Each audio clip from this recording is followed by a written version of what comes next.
Good morning and welcome to News First Prime Time Sunrise. Hello there, very good morning to you and welcome to Primetime Sunrise. We meet you on a brand new Monday morning. It's the 19th of January 2015. Let's start off first with a look at this morning's headlines. Minister of Foreign Affairs to meet Indian Prime Minister.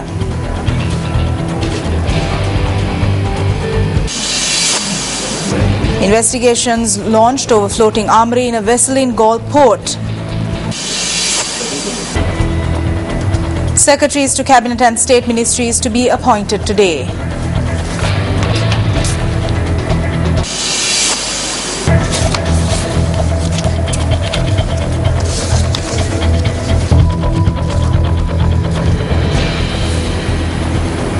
Minister of Foreign Affairs Mangala Samaraweera is scheduled to meet with Indian Prime Minister Narendra Modi today. Samaraweera began his visit to India by calling on his Indian counterpart Sushma Swaraj in New Delhi yesterday. The meeting between the two foreign ministers was the first high-level discussion since the new government was elected in Sri Lanka.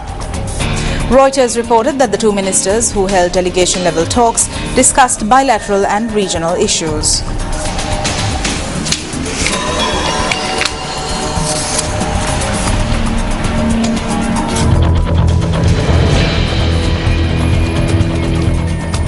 Presidential Secretary P.B. Abekon says that secretaries to the Cabinet and State Ministries will be appointed today.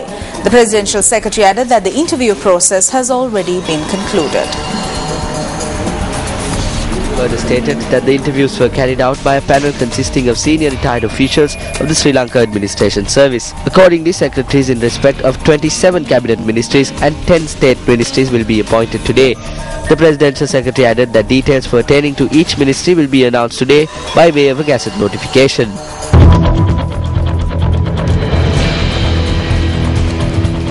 The Ministry of Ports and Shipping says that a statement has been obtained from the Galle Harbour Master in connection with the discovery.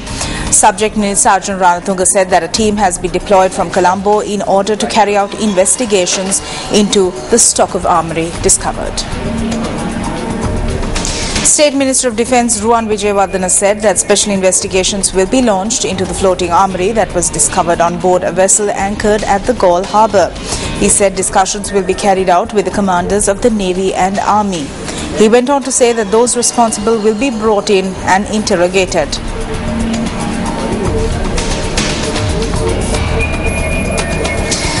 Meanwhile, the police headquarters made a statement that a team headed by an ASP is carrying out investigations into the incident. Police media spokesperson SSP Ajit Rohana said that the investigations will focus on whether a license or permit was issued for the stock, for how long it was valid, and what categories of armoury were permitted.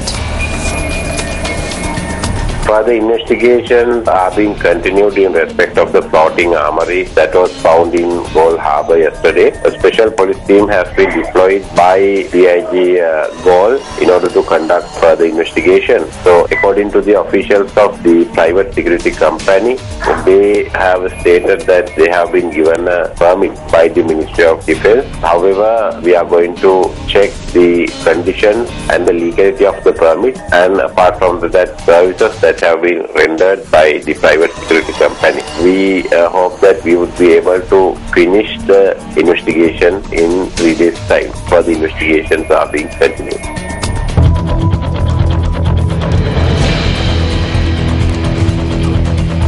The Foreign Employment Bureau states that steps are being taken to bring to the country the bodies of the 3 Sri Lankan nationals who were killed in a motor accident in Qatar.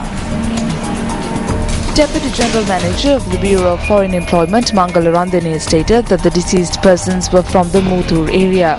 They were identified as Kala Mohan Gajanandan and Thangaraja Rajiv Krishanthan, both 29 years of age, and 26-year-old Sinyan Gobi.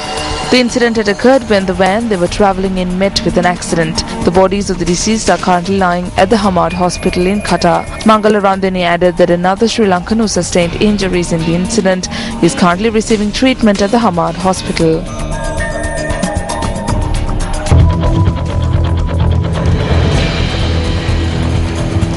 Admission of students to grade 1 for the academic year 2015 will commence today.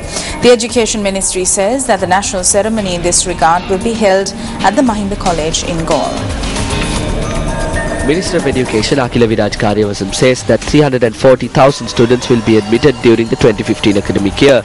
The Education Ministry meanwhile stated that they hope to compile a national policy for the admission of students to grade 1. The minister added that a mechanism will be designed to ensure the right of every student to a school.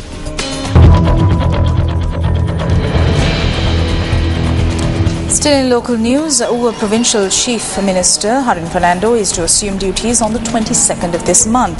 The Chief Minister stated that a new Board of Ministers for the Provincial Council will also be appointed on the same day. We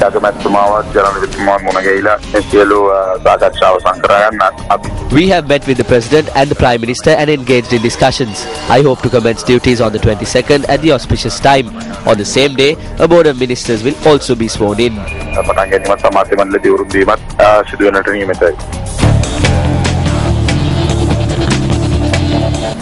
Moving on to sports news, it's cricket. South Africa batsman A.B. de Villiers scored the fastest ever one-day international century and half-century as South Africa piled on the runs in a crushing 148-run defeat of the West Indies yesterday. Proteas openers Hashim Amla and Riley Ruzov scored centuries as they made 247 in just 38 overs for the first wicket. Ruzov made 128 from 115 balls before he was caught at mid-off to give Jerome Taylor, but that only precipitated the most amazing onslaught ever witnessed in this form of the game. A.B. de Villiers first broke Sanath Jayasuriya's 19-year-old record for the fastest ODI 50, taking a mere 16 deliveries to achieve a feat by launching Jason Holder over the long off boundary. He needed a further 15 balls to break Corey Anderson's year-old fastest ODI century record, smashing 10 sixes and 8 fours in doing so. The Proteas ended their innings on 439 for 2, 4 runs shy of the highest ever ODI score by a team set by Sri Lanka in 2006 against the Netherlands. Amla finished unbeaten on 153 from 142 deliveries. Predictably, the Windies got nowhere near to that monstrous target, producing only the odd flash of belligerence. After hitting a few big shots, Chris Gayle was sent back to the pavilion by Morne Morkel. Dwayne Smith was playing decent cricket and soon completed his half-century. Samuels and Smith both were hitting the ball hard, but on an individual score of 64 runs. Smith was sent back to the pavilion by Farhan Behardeen. Samuels was dismissed by Vernon Philander. With no pressure on him, Dinesh Ramdin took advantage of the opportunity and played some classic shots and completed his half-century. He went for 57. West Indies could only muster 291 runs in their 50 overs, meaning South Africa won by 148 runs.